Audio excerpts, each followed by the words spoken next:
नमस्कार दोस्तों, welcome back. आप देख रहे हैं कॉफी विद समीर जैन। दोस्तों, आपको मालूम है कि जो केरला की मकप्पा की सरकार है वो इकोनॉमिकली संकट में है। और जो वहाँ पे गवर्नर है आरिफ साहब, उन्होंने बड़े ही सख्त तरीके से उनको डील करने की अब मुहिम चला दी है। लगता है ऐसा है कि अब केरला की गवर्नमेंट घेर दी जाएगी और वहाँ पर प्रेसिडेंट रूल लगाने की तैयारी है मोदी गवर्नमेंट की।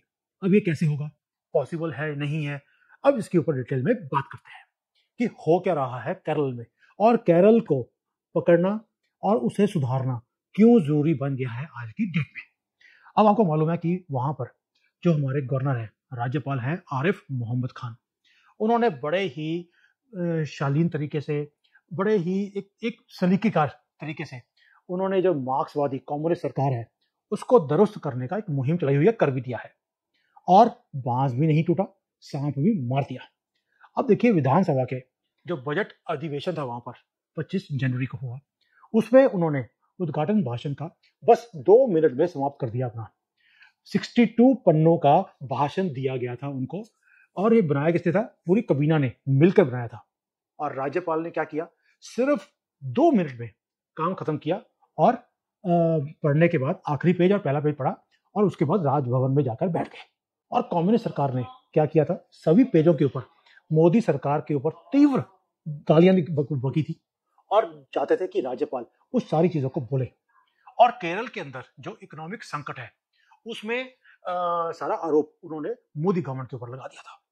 और जो सारा ढांचा है, ये भी बोला कि भारत का पूरा ढांचा तोड़ने के लिए मोदी सरकार क्या क्या काम कर रही है। और वो चाहते थे कि केरल सरकार अगर दिक्कत में है तो उसकी भी जिम्मेवार मोदी गवर्नमेंट है।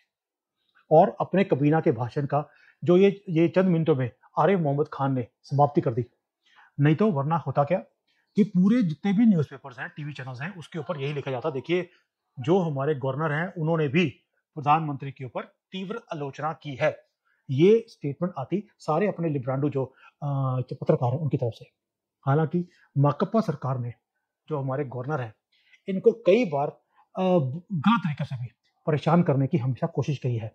यहाँ कर की जब जो समारोह होते हैं उनमें जाते हुए जो संगठन है इनके मुसलमानों के, वहाँ पर बच्चों को, यूनिवर्सिटी के स्टूडेंट्स को वहाँ बैठाया जाता है और वहाँ पे झंडे लगाकर उनके सामने खड़ा किया जाता है। पाकिस्तान के झंडे भी फहराने से ये बाज नहीं आते, ये कट्टरपंथी। अब राजभवन तथा राज्य शासन के बीच जो मुद्दा है ये उधार लेने का मुद्दा है। राज्यपाल जानते हैं कि माकप्पा सरकार ने बेफजूल पैसे इकट्ठे किए हैं, खर्चे किए हैं, इनकम है नहीं और उधारी इनको चाहिए हर जगह पर। और अभी ना एक्सपोर्ट है ना इंपोर्ट है, सिर्फ कर्जा है और कुछ भी नहीं है केरल सरकार के पास। और ये कर्जे पे कर्जा लेते जा रहे हैं क्योंकि फॉलो किसको करते हैं? कम्युनिस्ट को और मोमिन को, दोनों के पास इनकम का कोई तरीका होता ही नहीं है। और ये चाहते क्या है कि संकट जो है, इकोनॉमिक संकट घोषित किया जाए और जो सरकार है इसको गिराकर राष्ट्रपति शासन लगा देना चाहिए। वहां पर समस्या शुरू हुई थी क्योंकि केंद्र सरकार ने गैर बजट तरीके से केरल सरकार को पैसे देने से मना कर दिया। केरल सरकार बार बार पैसे मांगती है और सेंट्रल गवर्नमेंट बोलती है कि पहले आप जो पिछले पैसे मिले थे उसका हिसाब दीजिए। जब वो हिसाब मिल जाएगा उसके बाद आपने पैसे किस चीज के लिए लिए थे, कहाँ लगा दिए। अगर आपने डेवलपमेंट के लिए पैसे लिए थे और अपनी सरकारी तनख्वाहों में आपने पैसा खर्च कर दिया तो अगला पैसा नहीं मिलेगा।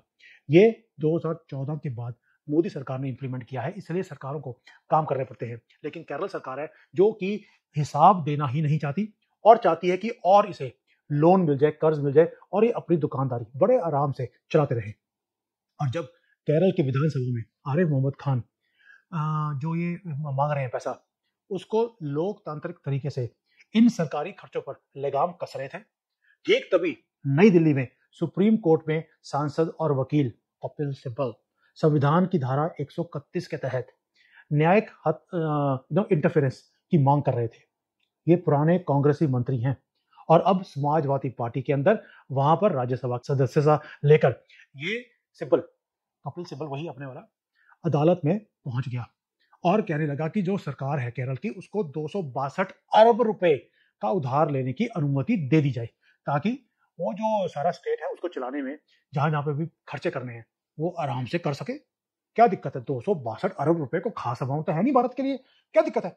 और सुप्रीम कोर्ट की जो पीठ है उसमें बड़े बड़े नाम आपको मालूम ही है, न्यायमूर्ति सूर्यकांत, के वी विश्वनाथन, इनके सामने भारत सरकार ने एंट्री जो ली और हमारे जो अटॉर्नी जनरल है उन्होंने बोला कि भाई केरल का जो मकप्पा सरकार है वो अपनी विफल होती जा रही है और अपनी विफलताओं को छुपाने की वो हर हरकत कर रही है।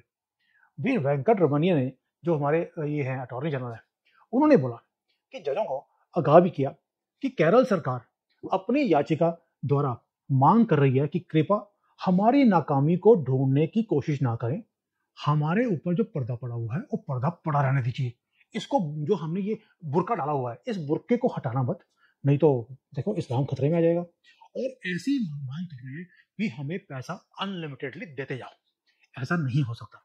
और इसके ऊपर वकील सिब्बल ने कहा कि 31 मार्च तक अगर केरल सरकार को पैसे नहीं मिले, इकोनॉमिक मदद नहीं मिली, तो जो स्टेट है वो डिफॉल्ट की सिचुएशन में आ जाएगा। और होता क्या है, अगर कोई स्टेट डिफॉल्ट की पोजीशन में आता है तो एक तरह से वहां पर एक संवैधानिक संकट आ जाएगा। और नतीजा क्या होता है कि जैसे ही वक्त आएगी तो उस देश को बोला जाता है कि उस स्टेट को कि यहाँ पर स्थिति ठीक नहीं है, अब केंद्र सरकार राज्य का शासन अपने हाथों में ले सकती है। केंद्र सरकार का ऐसा निर्णय करने के लिए तर्क होगा कि राज्य की मकप्पा सरकार बेफजूल खर्चे करती है, मनमानी करके उन्होंने खुद को इस हालत में खड़ा कर लिया और अपने आप को इस चक्कर में फंसा लिया है।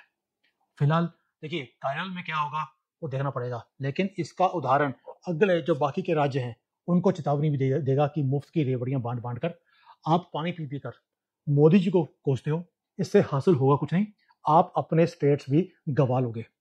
ये आंसर है पंजाब के लिए और मेजर है वेस्ट बंगाल के लिए। बाकी स्टेट्स तो एक एक करके मोदी के पास आ ही रहे हैं क्योंकि उन्हें डेवलपमेंट दिखती है जहां जहां पर मोदी की सरकार है। यूपी का मॉडल देखिए आप, कहां तो सबसे निचले नंबर पे था, आज नंबर 1 पे आने के बिल्कुल फिनिशिंग लाइन के पास है। गुजरात को पीछे छोड़ने वाला है हमारा यूपी।